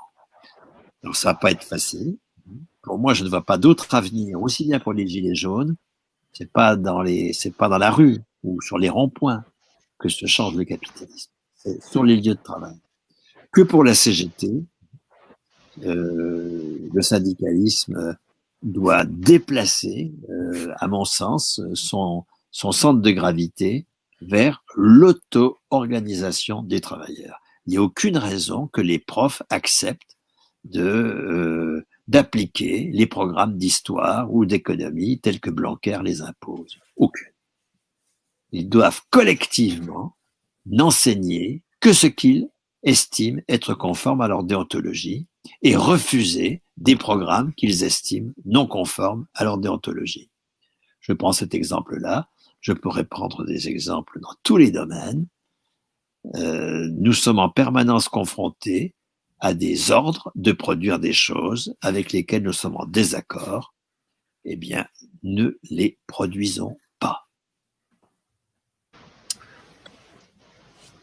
C'est une excellente conclusion, je trouve, par l'éducation, parce qu'on sait le formatage qu'amène toute cette éducation, toute cette formation qui est faite que pour servir ce système capitaliste. Donc je trouve que la conclusion est frappée de bon sens et nécessaire.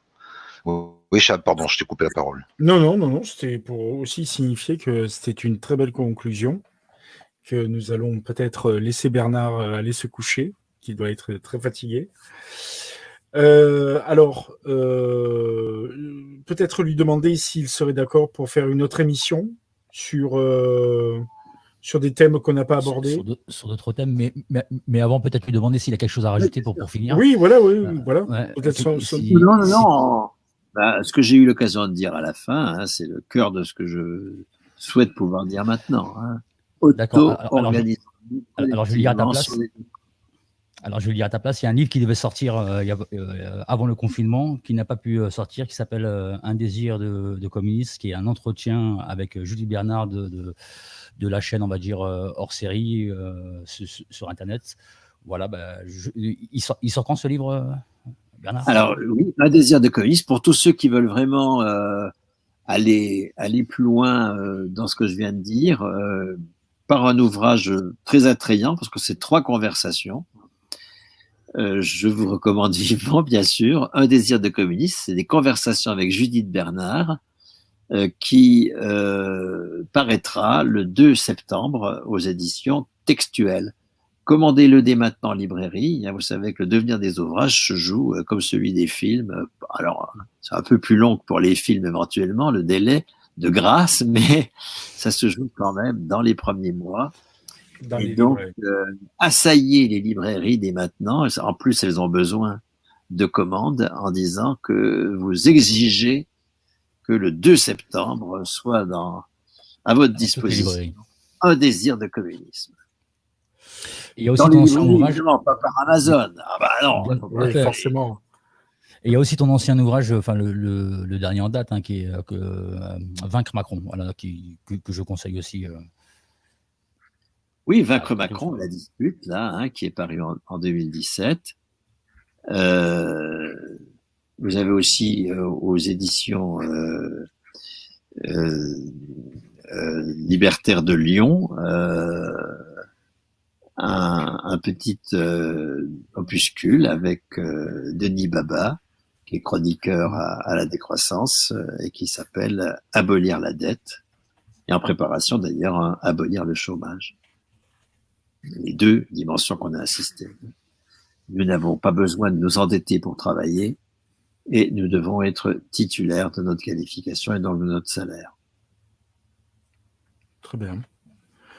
On va clôturer. On va souhaiter une bonne soirée à tout le monde.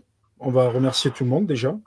Merci le chat, hein, il y a encore énormément de questions, hein, Bernard, tu t'en doutes bien. Merci. Je ne vais pas vous citer les amis parce que je vais en oublier, mais voilà quoi. Il y a énormément de questions, donc faudra que tu reviennes pour y répondre à un moment donné.